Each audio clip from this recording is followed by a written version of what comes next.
हम लोग के धर्म ग्रंथ में इतनी बातें हैं हमें जानने के लिए और हमें बताने के लिए। उससे हम लोग जितना जानते रहेंगे उतना ही हम लोग वहाँ खोते रहेंगे और आपका वो ज्ञान आपके 7 पुश्तों तक बहुत काम आएगा।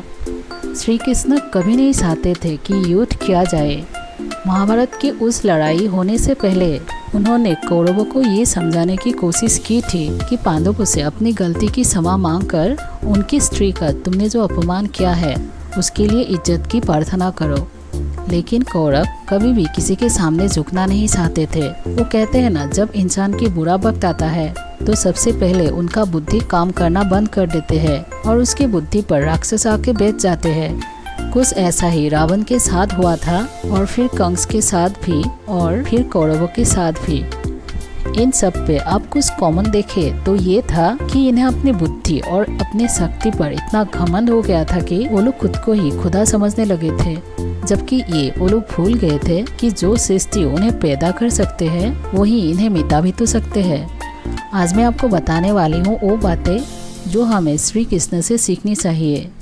ये बातें आपको बहुत ही मदद करेगी लाइफ को अच्छा से बिताने में और हमेशा डाउन टू अर्थ रहने में। तो जुड़े रहिए इस वीडियो के आखिरी तक। सबसे पहले है, खोना जीवन का नियम है। हम लोग बहुत ही उदास हो जाते हैं जब हमारे पास से हमारी पसंद की कोई चीज दूर निकल जाती है या कहीं कुछ छूट जाता है।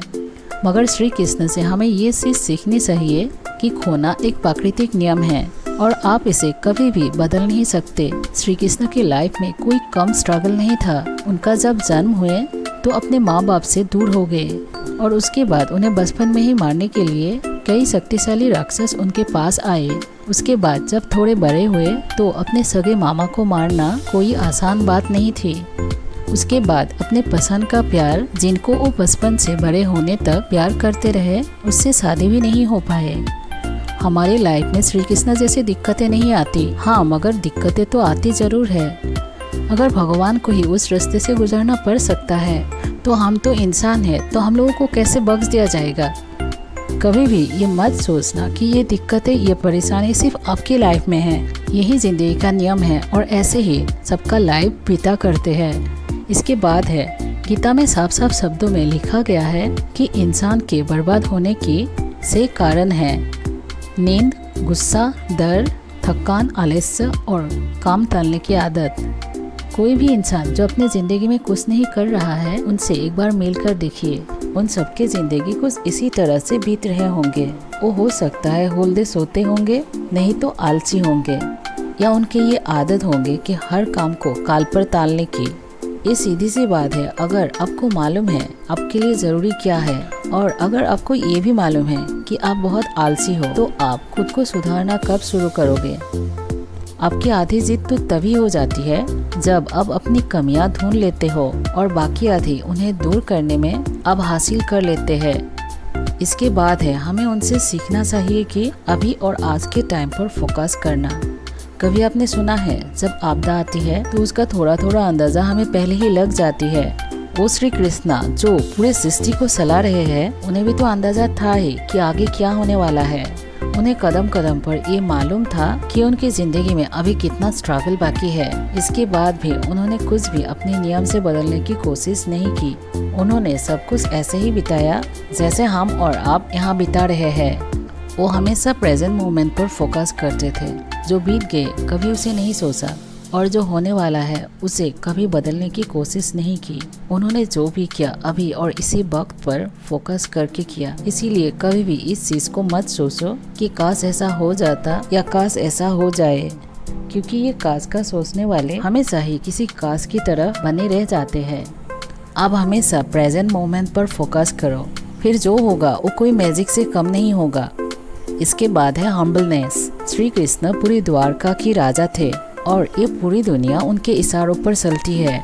इसके बाद भी आपको कभी भी ये सुनने को या पढ़ने को नहीं मिलेगा कि उन्होंने किसी के साथ भी कोई बुरा बर्ताव किया। वो हमेशा बुरे लोगों की और जिनसे उनको कुछ न कुछ सीखने को मिलते रहे उनकी हमेशा इज्जत करते थे और यही वजह है कि लोग उनके दीवाने थे और दीवाने हैं। यहाँ तक कि कुरुक्षेत्र की लड़ाई के वक्त भी उन्होंने अर्जुन के सारथी बनने को भी हाँ कर दी। वो चाहते तो किसी और पद को भी ले सकते थे, मगर उन्होंने ऐसा नहीं किया। वो कभी भी किसी काम को छोटा या बड़ा नहीं समझते थे। और आज के लोग कुछ हासिल करने के बाद ऐसा फील करते हैं कि उन्होंने पूरी दुनिया पर अपना कब्जा कर लिया हो। आपको कभी भी ऐसी चीज नहीं करनी चाहिए जो अपने आत्मविश्वास को और अपनी बुद्धि को आसमान पर ले जाए और फिर काम करना बंद कर दे। वो लोग जो आपसे उल्टा बोलते हैं और आपसे ठीक तरीके से बात नहीं करते, आप उन लोगों से बात करके करोगे भी क्या? जो जैसा है उनको उन्हीं की जगह पर छोड़कर आगे बढ़ने की कोशिश किया करो। हम जब अपने काम पर ध्यान देना शुरू कर देते हैं तब हमें किसी की ज़्यादा ज़रूरत नहीं रहती, और उनके तो बिल्कुल भी नहीं जो हमारी कुछ इज्जत कर ही नहीं रहे। होप दैट आपको इस वीडियो से कुछ सीखने को ज़रूर मिला होगा। If you agree with this video, then don't forget to share this video with your friends. Thanks for being with me. Don't forget to like, share and subscribe our channel to support us.